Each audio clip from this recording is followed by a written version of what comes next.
Bismillahirrahmanirrahim. Assalamualaikum warahmatullahi wabarakatuh. Alhamdulillahirabbil alamin wassalatu wassalamu ala asrafil anbiya'i wal mursalin wa ala alihi wa ashabihi ajmain. Apa kabar sahabat sekalian? Semoga kita semua dalam keadaan sehat walafiat tanpa kekurangan suatu apapun dan selalu senantiasa diberi kekuatan oleh Allah sepanjang Ramadan ini untuk melakukan ibadah dengan sempurna sampai menjelang Hari Raya Idul Fitri. Amin, amin ya rabbal alamin. Sahabat sekalian, kali ini kita akan coba melihat fenomena yang sedang viral di media sosial, terutama TikTok saya lihat ya, dan ada juga di YouTube, itu tentang pengobatan tradisional Ibu Ida Dayak. Di Aceh itu juga ada, kalau tidak salah saya namanya Bang Man, nama aslinya saya tidak tahu, tapi beberapa video yang saya lihat itu namanya Bang Man. Beliau berasal dari daerah Birin. Nah, mungkin ada beberapa perbedaan di antara keduanya. Nanti silakan sahabat sekalian melihat di mana perbedaan-perbedaan yang ada di cara mereka ketika mereka melakukan pengobatan. Dan juga nanti ada di video-video, silakan sahabat-sahabat sekalian mencari di media sosial, baik itu di TikTok maupun di YouTube. Sahabat sekalian, karena ada berbagai kalangan juga yang menganggap, yang berpandangan pro dan kontra terhadap fenomena ini. Misalkan ada kemarin itu saya lihat ada seorang dokter muda yang sama sekali tidak kelihatan ya, seperti sama sekali tidak setuju dengan model pengobatan yang dilakukan oleh Ibu Ida Dayak ini. Karena secara medis menurut beliau itu tidak masuk di akal, tidak logis. Kemudian ada banyak pihak juga yang kemudian pro terhadap model pengobatan ini. Wallahu alam, sahabat sekalian, secara pribadi saya katakan saya juga tidak memiliki pengetahuan cukup terhadap fenomena ini, terhadap model pengobatan ini, dan juga ketika mungkin dihubungkan dengan pengobatan secara medis yang secara umum kita ketahui. Karena saya juga bukan orang medis, sahabat sekalian. Nah,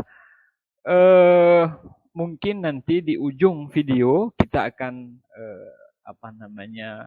coba melihat tanggapan dari seorang ulama kita, dari seorang Buya Yahya yang kita kenal cukup elegan dalam memberikan solusi-solusi dalam persoalan-persoalan umat. Tentu juga dengan berpijak pada dalil-dalil yang kuat. Nah, solusi-solusi yang beliau berikan biasanya itu sangat mudah dicerna. Kenapa saya membuat video reaksi ini? Itu adalah tujuannya, sahabat sekalian, supaya kita tidak mudah menjustis seseorang dalam melakukan sesuatu, baik itu pengobatan, mau secara tradisional, mau secara alternatif lainnya, dengan justice, dengan memberi penghakiman secara gamblang tanpa ilmu pengetahuan apapun, sehingga kadang-kadang membuat salah satu pihak itu dirugikan, dan juga kita takutkan penghakiman yang kita lakukan itu juga menimbulkan dosa bagi kita. Nah, saya pikir akan lebih bijak kemudian ketika kita melihat hal seperti ini, kita kembalikan kepada para alim ulama kita untuk memberikan penilaian. Baik, sahabat sekalian, kita langsung saja melihat cuplikan dari video berikut yang menggambarkan atau memperlihatkan kepada kita bagaimana si Ibu Ida Dayak ini memberikan pengobatannya kepada pasiennya, dan begitu banyak pasien. Kita lihat, sahabat sekalian. Media sosial TikTok lagi diramaikan dengan sosok Ibu Ida yang dapat mengobati tangan bengkok kembali lurus dalam waktu singkat. Sosoknya bahkan kini diberi nama Ibu Ida Dayak. Dari sejumlah video yang ramai beredar di TikTok, Ibu Ida Dayak ini bahkan sudah berkeliling daerah. Setiap melakukan pengobatan terhadap pasiennya, ia selalu dikerumuni warga yang penasaran dengan aksinya. Kostum yang dia kenakan pun tampak menyolok, sebab berciri khas suku Dayak di Pulau Kalimantan. Dalam salah satu videonya, Ibu Ida Dayak tampak mengobati tangan seorang perempuan yang bengkok. Tidak dijelaskan penyebab tangan pasien tersebut bengkok. Namun sebelum melakukan aksinya, Ibu Ida Dayak terlebih dahulu mengolesi tangan pasien dengan minyak urut. Dari penelusuran Tribun Timur, sosok Ida Dayak ini rupanya sudah dikenal sejak tahun lalu. Banyak konten tentang dirinya sudah beredar di beberapa media sosial. Ibu Dayak ini juga mempunyai akun TikTok dengan pengikut 800.000 lebih. Di akunnya tersebut, Ibu Dayak membagikan beberapa momen aksi pengobatan yang dilakukannya. Dalam sebuah postingannya diketahui Ibu Dayak mendatangi pasien-pasiennya dari pasar ke pasar. Menariknya, hampir setiap videonya ditonton berjuta-juta views. Ia juga menggratiskan biaya pengobatan tersebut. Nah, dari video ini bisa kita lihat ya, kawan sahabat-sahabat sekalian, bahwa memang antusias sekali masyarakat di sana itu untuk ikut dalam pengobatan yang dilakukan oleh Ibu Ida Dayak ini. Nah, begitu banyak orang yang kemudian ya berkerumun ya, pasti antri ya, tunggu satu beliau obati. Dan katanya juga beliau juga sudah berkeliling ke beberapa daerah untuk melakukan pengobatan seperti ini. Nah itu dia kawan-kawan. Kalau saya melihat ya tidak ada persoalan dalam cara beliau melakukan pengobatan ya. Tetapi memang ada beberapa video lain yang kemudian menggambarkan hal lain. Ada ritual-ritual, kemudian yang menghubungkan kepada leluhur beliau, leluhur Ibu Ida Dayak ini ya.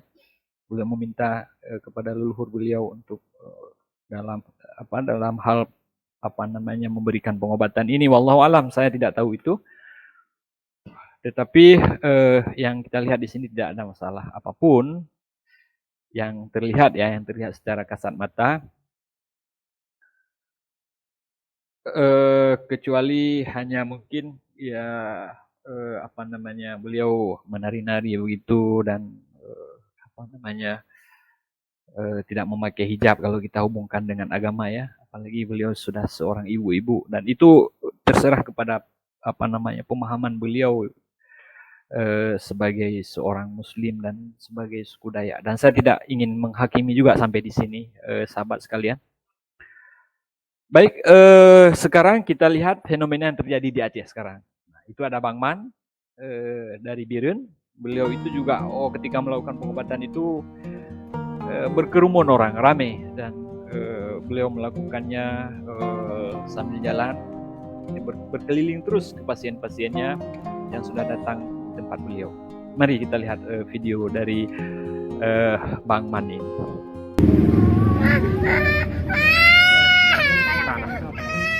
Syedaralun, antrian warga yang ingin berobat sudah terlihat di rumah milik Salman berusia 50 tahun atau lebih dikenal dengan Bang Man di Desa Samuti Makmur, Gandapura, Biren, sekitar pukul 12 waktu Indonesia bagian Barat pada Sabtu 8 April 2023. Pasien yang datang dari berbagai daerah seperti Merdu, Lok Nibong, Lok Semawe, dan Biren.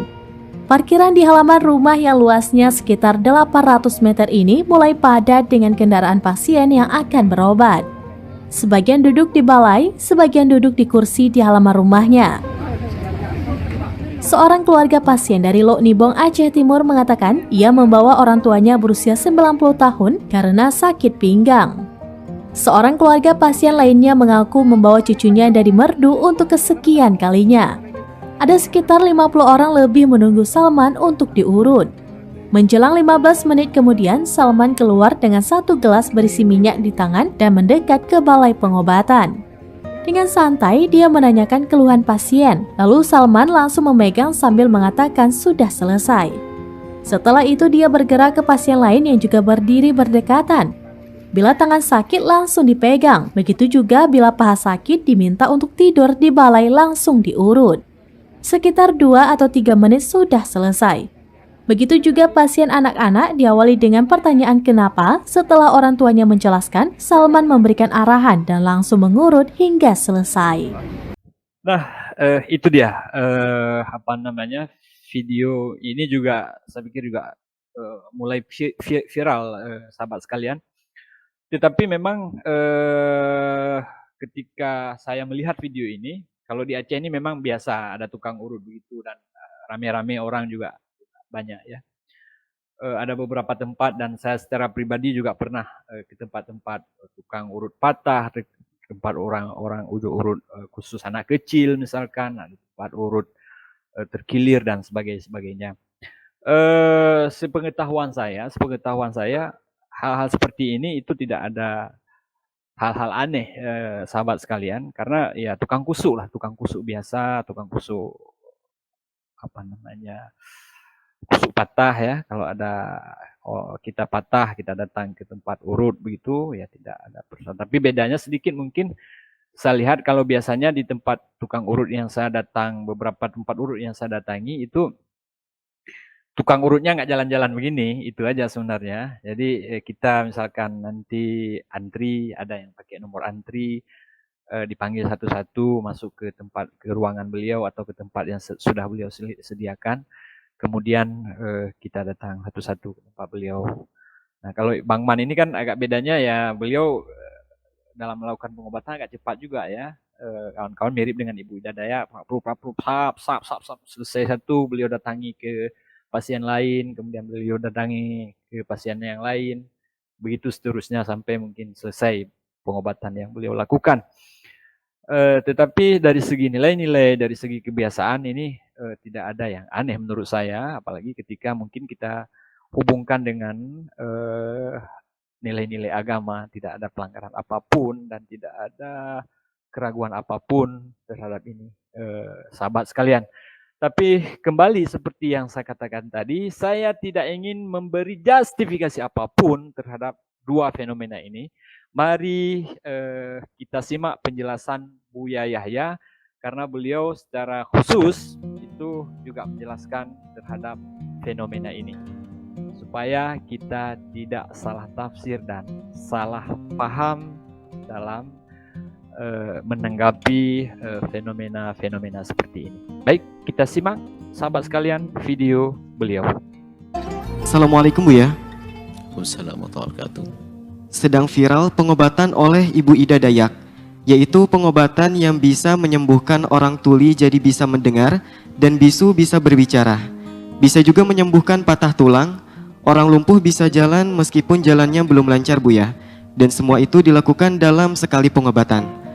Pengobatannya hanya dengan memijat bagian yang sakit dengan minyak. Apakah kita sebagai umat Islam boleh berobat ke sana Buya? Karena ribuan orang mengantri untuk berobat ke Ibu Ida Dayak Buya. Mohon bimbingannya. Wassalamualaikum warahmatullahi wabarakatuh.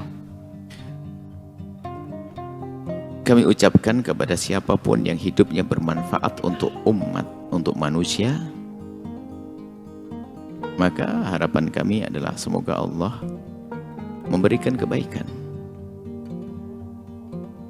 Memberikan kebaikan kepada orang-orang yang bermanfaat untuk kemanusiaan.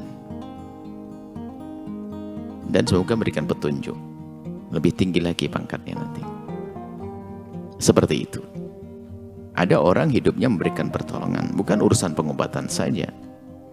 Orang non-muslim berbuat baik, sedekah, berderma, maka Allah akan beri imbalan, tapi di dunia akan beri kebaikan di dunia. Adapun urusan akhirat adalah sesuai dengan keimanannya. Selagi dia tidak iman, tidak mendapatkannya.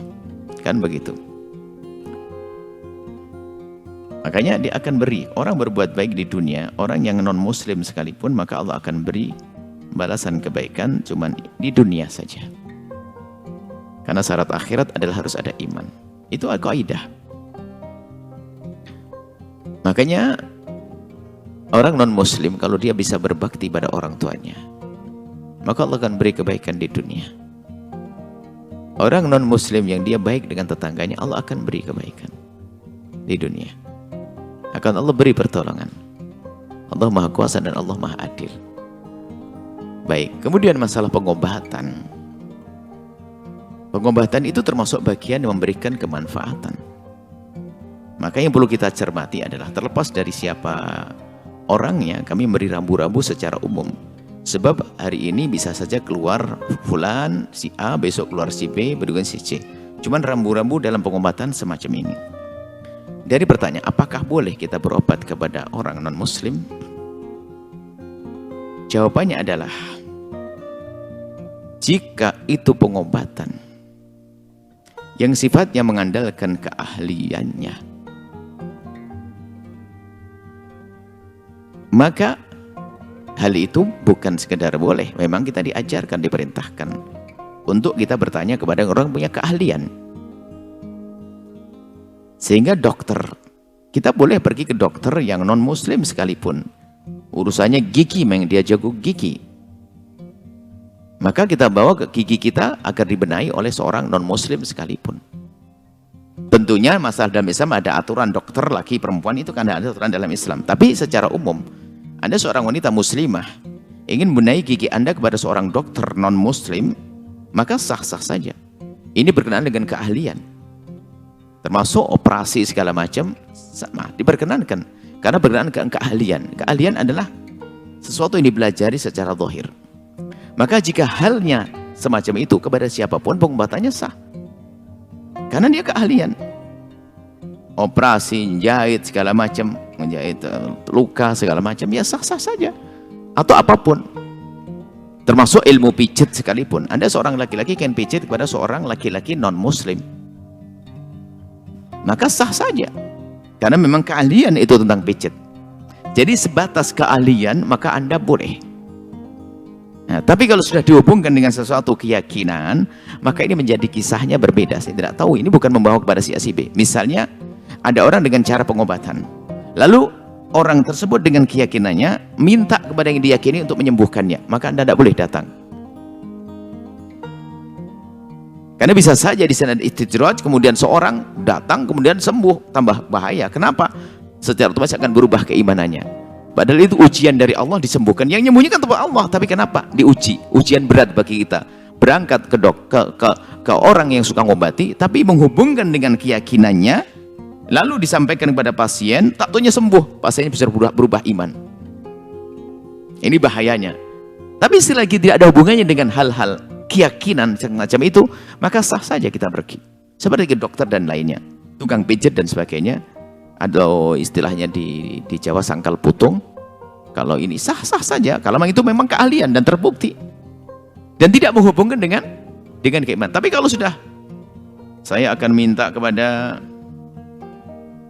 Tuhan saya, namanya pohon pisang, semoga engkau sembuh. Dah, nggak boleh kita datang. Sembuh betulan, kita besok beriman kepada pohon pisang.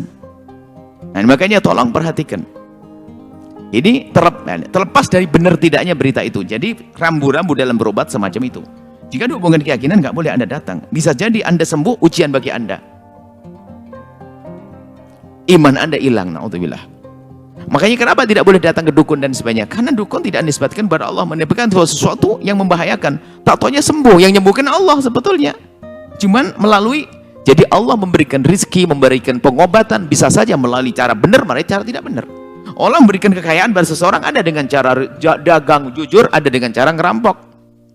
Bisa kaya orang merampok, bisa, tapi kaya yang ngerampok. Koruptor bisa kaya korupsi.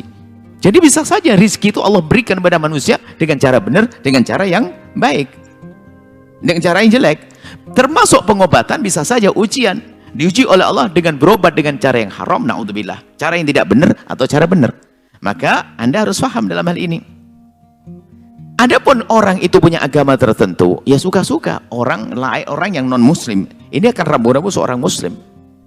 Anda seorang muslim, yang harus Anda jaga pertama adalah iman Anda. Makanya kenapa datang pedukunan itu, karena dukun yang sesungguhnya, yang mempercayai tentang hal aneh-aneh begitu, itu bahaya. Sudah kita datang ke sana, lalu berubah keyakinan kita. Benar juga ini, wah. Akhirnya tanya, Pak, siapa sih yang dipanggil-panggil itu? Nah, ini. Akhirnya mempercayainya, keluarlah dari keimanan semacam itu. Baik, ini adalah rambu-rambu Anda seorang muslim dalam berobat. Kemudian setelah itu nanti ada masalah marhalah irsyad. Nasihat yang lebih baik lagi adalah kalau Anda berobat, ya tentunya harus Anda pertimbangkan sisi lain. Ada seorang muslim kepada dokter yang muslim, misalnya yang muslim, ya kalau non muslim ya sah-sah saja. Ini dalam irama kebersamaan tidak dilarang yang demikian itu. Kalau muslimah, ya pilihannya misalnya muslimah, seorang muslimah, lihat, harus membuka auratnya, dibuka oleh seorang muslim laki-laki atau seorang non muslim tapi dia terhormat. Tentu Biar non muslim beri non muslim, tapi dia wanita, sama-sama wanita, ada wilayah-wilayah tertentu. Jadi adil Islam itu. Karena ini adalah urusan keahlian, bukan urusan dunia-dunia gaib tadi. Kalau sudah ada hubungannya dengan permohonan-permohonan, hati-hati. Jika dia memohon kepada selain Allah, Anda tidak boleh datang sama sekali. Biarpun katanya ribuan orang katanya sembuh, katalah sembuh, maka ketahuilah justru di saat sembuh itu ada ujian keimanan, bisa kropos, hilang imannya dengan itu semuanya. Dulu kan juga pernah ada anak kecil di mana itu yang katanya menjadi sebuah kesembuhan karena apa ya, cincin atau batu, lupa saya, misalnya lupa nih cerita dulu itu. Baik, macam-macam. Akan tapi ketahuilah orang beriman mudah, tidak akan mudah terbedaya dengan apapun. Tapi ingat, jika ada orang punya agama beda, punya keahlian semacam itu, Anda jangan mencaci juga, jangan mengolok. Dan kami sampaikan kepada Anda yang di luar wilayah Islam, yang kami sampaikan ini hanya rambu-rambu untuk kaum muslimin. Rambu-rambu untuk kaum muslimin, bukan ini adalah untuk Anda. Jadi mohon tidak ada ketersinggungan dalam hal-hal semacam ini. Anda seorang Kristiani, Anda bisa percaya dengan cara-cara pengobatan yang ada ritual-ritualnya cara orang Kristen. Anda orang Hindu, ada aturannya sendiri. Anda pun tidak harus percaya dengan ritualnya orang Muslim. Anda hak-hak Anda. Kami pun juga tidak boleh, tidak dipaksa harus percaya dengan cara ritual Anda dan pengobatan. Ini adalah agama, nggak boleh dicampur adukkan. Tapi kalau masalah keahlian, Anda seorang Kristiani, Anda seorang Buddhis, Anda seorang Hinduis, punya keahlian di dalam hal tertentu, ya seperti halnya kami seorang Muslim punya keahlian di dalam tertentu, Anda boleh. Kami juga boleh, karena ini masalah keahlian. Mohon ini hal-hal semacam ini kadang-kadang dijadikan bahan untuk memecah belah umat, dipikir mencaci, mengolok dan sebagainya. Karena apa?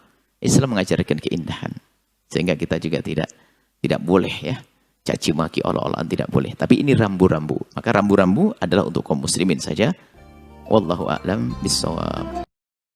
Alhamdulillahirrabbilalamin. Itulah pendapat dari seorang Buya Yahya yang kita kenal selama ini adalah seorang ulama yang cukup populer di di media-media sosial. Beliau juga memiliki saluran televisi Al-Bahjah TV, dan itu sering kalau saya secara pribadi sering melihat, menontonnya dan menyimak apa-apa yang beliau sampaikan. Kemudian juga di radio-radio sangat sering saya secara pribadi itu menyimak penjelasan-penjelasan tentang agama yang beliau sampaikan. Dan alhamdulillah yang beliau sampaikan menurut saya cukup gamblang, cukup elegan, cukup bagus, cukup sederhana dan mampu untuk dicerna oleh berbagai kalangan. Dan beliau juga up to date dalam menyampaikan pandangan-pandangan beliau terhadap fenomena-fenomena yang terjadi secara kekinian. Jadi saya pikir kawan-kawan begitu video reaksi kita kali ini. Silakan sahabat sekalian mencari referensi-referensi lain untuk memperkaya wawasan kita, sehingga kita akan lebih bijak dalam merespon fenomena-fenomena seperti ini bila terjadi di lingkungan kita. Demikian, mohon maaf atas segala kekurangan. Terima kasih atas segala perhatian. Billahi taufik wal hidayah. Wassalamualaikum warahmatullahi wabarakatuh.